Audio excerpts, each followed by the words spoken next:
एक साथ इजराइल पर टूट पड़ेंगे 5 मुस्लिम देश। दोस्तों, हमास चीफ इस्माइल हानिये की मौत हुई है और आपको बता दें, इस्माइल हानिये काफी समय से फिलिस्तीन से बाहर थे। वो कभी तुर्की में थे तो कभी कतर में पनाह लिए हुए थे। कतर और तुर्की में भी बड़े पैमाने पर जो है विरोध प्रदर्शन हुआ जब इस्माइल हानिया की मौत हो गई। ईरान के अंदर इजरायली हमले में आपको बता दें, कतर हो जाए, तुर्की हो जाए, चाहे जॉर्डन तक हो जाए।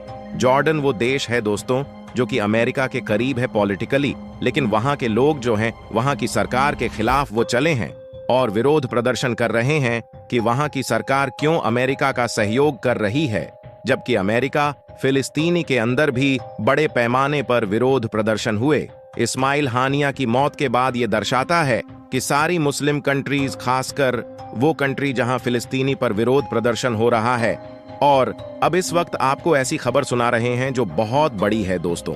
भारत के नागरिकों के लिए भारत की एक्सटर्नल मिनिस्ट्री ने साफ साफ ये एडवाइजरी जारी कर दी कि तुरंत के तुरंत वो लेबनान छोड़ दें, और आने वाले वक्त में हो सकता है कि इजराइल से भी भारतीय नागरिकों को निकालने की बात हो जाए, और यमन से भी ऐसा हो सकता है। देखिए दोस्तों, सिचुएशन इतनी क्रिटिकल हो गई है कि यूनाइटेड नेशन सिक्योरिटी काउंसिल ने मीटिंग बुला ली है सारे देशों की, और सब देश अपनी प्रतिक्रिया दे रहे हैं। सबको मालूम है कि ऑल आउट वॉर अब मिडिल ईस्ट में होने वाली है, एक बड़ी जंग होने वाली है जिसमें सारे मिडिल ईस्टर्न देश शामिल होंगे। और इसमें आपने हमारे पिछला वीडियो अगर देखा होगा तो अमेरिका ने साफ कह दिया, जो बाइडेन ने फोन करके नेतन्याहू से कह दिया है कि अगर इजराइल पर हमला होता है, बड़ा हमला होता है, छोटे हमले की बात नहीं की गई है, बड़ा हमला अगर होता है तो अमेरिका हर तरफ से रक्षा करेगा। इजराइल की अगर जरूरी होगा तो अपनी सैन्य तैनाती भी कर देगा। 12 युद्धपोत जारी कर दिए हैं यूएस नेवी ने इजराइल को बचाने के लिए, लेकिन युद्धपोतों से बढ़ करके जो बाइडेन ने कह दिया है कि सैन्य तैनाती, अब ग्राउंड फोर्सेस का इजराइल में उतरना और इजरायली फोर्सेस के साथ में एक्ट करना और गाजा के अंदर एक्ट करना बहुत बड़ी बात हो जाएगी। दोस्तों, अगर ऐसा होता है तो बड़े पैमाने पर ईरान हमला कर सकता है, ईरान के सपोर्ट में रशिया आ सकता है और एक बड़ी जंग भड़क सकती है। सबसे बड़ी बात, आप नाम गिन लीजिए, अब जो हमला होने वाला है उसमें डेफिनेटली आयतुल्लाह अली खमनी एक बहुत बड़ी मीटिंग कर रहे हैं, जिसमें सारे जो एक्सेस ऑफ रेजिस्टेंस के लीडर्स के सारे नुमाइंदे जो हैं वो आए हुए हैं। तो ऐसी स्थिति में लेबनान से अटैक होगा, यमन से अटैक होगा, इराक सीरिया से आक्रमण हो सकता है, ईरान खुद अटैक कर सकता है, तुर्की political support on almost they सकता है और कतर की तरफ से भी पॉलिटिकल सपोर्ट आ सकता है ईरान की कार्यवाही को लेकर के। अब देखना यह होगा दोस्तों कि अमेरिका यहां क्या रोल प्ले करता है। सबसे बड़ी बात यह है कि सारा यूरोपियन यूनियन, सारी वेस्टर्न कंट्रीज अपना डिप्लोमेटिक प्रेशर, अपना कूटनीतिक प्रेशर तेहरान के ऊपर बना रहे हैं। उनसे कह रहे हैं कि हमला आप पर नहीं हुआ है, हमास के चीफ पर हुआ है, और यह हमला जो हुआ है इससे आपको डरने की कोई जरूरत नहीं है, यह आपको नुकसान नहीं है, आप कृपया हमला ना करें इजराइल के ऊपर। अगर इजराइल पर आप पलटवार करेंगे तो जंग भड़क सकती है, दुनिया में विपदा आ सकती है। तो कुल मिलाकर वेस्ट जो है, पूरा का पूरा पश्चिम जो है, वो डिप्लोमेटिक दबाव बनाता यहां नजर आ रहा है तेहरान के ऊपर कि ईरान जवाबी कार्रवाई करे ना। अब देखना यह होगा कि ईरान जवाबी कार्रवाई क्या करता है कि नहीं करता है, जबकि आयतुल्लाह अली खमनी ने साफ साफ कह दिया है कि ईरान से सीधे डायरेक्ट हिट होगी। इजराइल के लिए ऐसी स्थिति में आप देखना यह होगा कि ईरान जो हमला करेगा, क्या पिछली बार अप्रैल में जो हुआ था वैसा हमला करे, जिससे कि इजराइल के सारे एलाइड कंट्रीज ने मिलकर के रोक दिया था हवा में ही, या फिर उससे बड़ा हमला करेगा। अगर ईरान बड़ा हमला करेगा और बड़ा नुकसान हो जाता है तो फिर यहां पर डिप्लोमेसी आएगी। अमेरिका आकर बोलेगा कि भैया, तुमने जो है इजराइल से कहेगा कि तुमने उसकी कैपिटल में हमला किया था, अब उसके रिलेट में उसने हमला कर दिया, तुम्हारे यहां नुकसान हो गया, पर अब रुक जाओ, अब तुम जवाबी कार्रवाई ना करो, ऐसा बोल सकता है अमेरिका इजराइल को। पर इजराइल उसकी बात मानेगा नहीं मानेगा, यह तय करेगा कि यह जंग ऑल आउट वॉर में कन्वर्ट होगी कि नहीं। इजराइल ने तो अपना वॉर कर दिया और बैठ गया, आराम से इजराइल वेट कर रहा है कि अब उस पर हमला होगा तब वो और बड़ी जवाबी कार्रवाई करेगा। और देखना यह होगा कि क्या ईरान जो है वेस्टर्न कंट्रीज के दबाव में आएगा, क्या आयतुल्लाह अली खुमैनी सिर्फ ऐसे ही खोखला हमला करने के लिए बोलेंगे। अगर ऐसा होता है दोस्तों तो ईरान का मनोबल चकनाचूर हो जाएगा। और एक्सिस ऑफ रेजिस्टेंस आने वाले साल में धीरे धीरे टूटता नजर आएगा, क्योंकि देखिए हसन नसरल्लाह ने भी एक बहुत बड़ा बयान दिया है। अब हसन नसरल्लाह ने अपना सेकंड इन कमांड समझ लीजिए। हिजबुल्लाह का एक बहुत इंपॉर्टेंट कमांडर जो फौज शुक्र है उनको खोया है, और हिजबुल्लाह को अब ऐसा महसूस हो रहा है कि ईरान का आने का वक्त हो चुका है, इस जंग में सीधे कूदने का वक्त हो चुका है।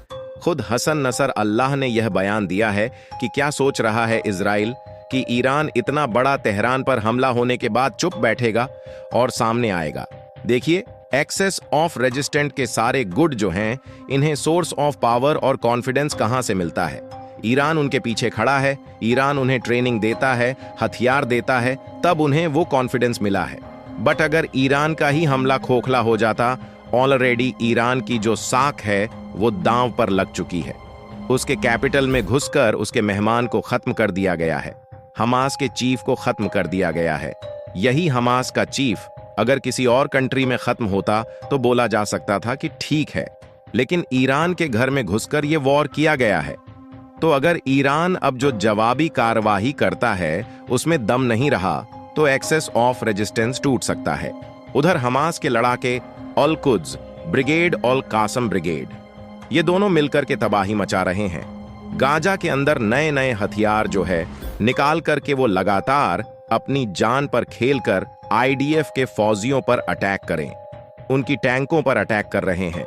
हिजबुल्लाह के लड़ाके जो हैं लगातार हमला कर रहे हैं, लेकिन अगर उन्हें ये मैसेज मिल गया या उन्हें समझ में आ गया कि ईरान तो कहीं खड़ा नहीं होता, वो तो सिर्फ कहता है, वो तो सिर्फ एक्सेस ऑफ रेजिस्टेंस को आगे करता है, सिर्फ पॉलिटिकली गेम खेल रहा है और वॉर करने की बारी आती है, तो वो बड़ा पैमाने पर अपने आप को दांव पे लगाकर, पूरे ईरान को दांव पे लगाकर हमला करने के बारे में वाला डिसीजन जो रहता है वो लेता नहीं है। ईरान बड़ा हमला करता ही नहीं है। अगर उन्हें ये समझ में आ गया तो उसके बाद दोस्तों वहां पर धीरे धीरे टॉपल अप होने लगेगा। सारा एक्सेस ऑफ रेजिस्टेंस धीरे धीरे जो है रिग्रेस करने लगेगा, क्योंकि सारे एक्सेस ऑफ रेजिस्टेंस के लीडर्स को इस वक्त बेहद खौफ में होंगे। खौफ इन द सेंस, आप समझिएगा, इस बात को इस्माइल हानिया को खत्म कर दिया जाता है तेहरान के अंदर। उसी दिन सेम दिन बेरूट के अंदर में जो है, जो लीडर है, सेकेंड एंड कमांड जो है वहां का हिजबुल्लाह का, उसे खत्म कर दिया जाता है सेम डे के अंदर। तो ऐसी स्थिति में साफ साफ है कि इजराइल के पास हर इंटेलिजेंस मौजूद है, अमेरिका के सपोर्ट की वजह से उसके पास सारे हथियार मौजूद हैं, वो कुछ भी कर सकता है। ऐसी स्थिति में ये लड़ाई कैसे कंटिन्यू की जा सकती है? कोई भी लीडर फिर सेफ नहीं रहेगा, और जो सबसे बड़ा रहनुमा बन रहा है ईरान, अगर वही नहीं उतरा जंग में पूरी तरीके से इजराइल के खिलाफ, इन एक्सेस ऑफ रेजिस्टेंस के लीडर्स को बचाने के लिए, एक्सेस ऑफ रेजिस्टेंस के लिए, तो फिर कोई बिलीव ही क्यों करेगा? और एक्सेस ऑफ रेजिस्टेंस अगर खत्म हुई तो ईरान का वर्चस्व मिडिल ईस्ट से पूरी तरीके से खत्म हो जाएगा। दोस्तों ये बात आप समझ लीजिए, और ईरान इस बात को बहुत अच्छी तरीके से जानता है। अब देखना यह है कि आने वाले वक्त में यह जो 5 मुस्लिम कंट्रीज हैं, ईरान हो गया, लेबनान हो गया, यमन हो गया और इराक और सीरिया हो गए। इराक के अंदर तो ऑलरेडी मोमेंटम बन चुका है। किसी भी तरीके से जो अमेरिकी सैनिक है उन्हें वहां से निकालना है, और उसके लिए इराक का जो अभी वहां पर सरकार चल रही है, इराकी सरकार, उसने कई बार जो है व्हाइट हाउस से बात कह दी है। तो अब इराक और सीरिया के अंदर भी लड़ाके मौजूद हैं जो कि सीधे सीधे हमला कर सकते हैं यूएस बेसेस के ऊपर में, जो कि अरब कंट्रीज के अंदर मौजूद है। अब देखना यह होगा दोस्तों कि यहां पर किस प्रकार का रिटेल जवाबी कार्यवाही किस प्रकार की आती है। जवाबी कार्यवाही के एब्सेंट में आप समझ लीजिए कि जंग धीरे धीरे क्षीण होते होते खत्म हो जाएगी और कुछ भी नहीं होगा। इजराइल ने बहुत सोची समझी चाल चली है। उसने जो हमला किया उसमें बड़ा डिस्ट्रक्शन नहीं हुआ, सिर्फ स्पेसिफिकली इस्माइल हानिया खत्म हुआ। बेरूत में भी सिमिलर कुछ ऐसा हुआ है, और अब देखना यह होगा कि किस प्रकार से रिएक्ट करती हैं ये दोनों कंट्रीज, ये दोनों ऑर्गेनाइजेशंस, हिजबुल्लाह हो जाए या फिर ईरान हो जाए। अब ये देखना होगा, और ईरान को दबाने की हर तरह से कोशिश की जा रही है। सारी वेस्टर्न कंट्रीज के द्वारा कूटनीतिक तौर पर उसे बताया जा रहा है, चेताया जा रहा है कि अगर तुमने हमला किया, तुम्हारे ऊपर बहुत बड़ा हमला हो सकता है, ये जंग भड़क सकती है। कई सारी खबरें निकलकर सामने आई कि इजराइल वीक हो चुका है। इजराइल के पास बेहद कम समय बचा, उसके पास टैंक नहीं है, एम्यूनिशन नहीं है। नेतन्याहू जब अमेरिका पहुंचते हैं तो आम जनता का उन्हें गतिरोध झेलना पड़ता है। अमेरिका के अंदर उनसे जब बातचीत होती है, नए प्रेसिडेंशियल कैंडिडेट जो हैं, जिसमें कि डोनाल्ड ट्रंप है और कमला हैरिस है, दोनों ये कहते हैं कि समय कम बचा है, जल्दी से जंग को खत्म कर दो, काम खत्म कर दो। और उसके तुरंत बाद ये दो वहां पर जो है एसिनेट हो जाते हैं। ये सब कुछ सीधे सीधे इशारा कर रहा है कि अगर जल्दी ये जंग खत्म नहीं हुई तो हो सकता है इजराइल इतना वीक हो चुका है कि वो सस्टेन ना कर पाए, लंबा ना खींच सके।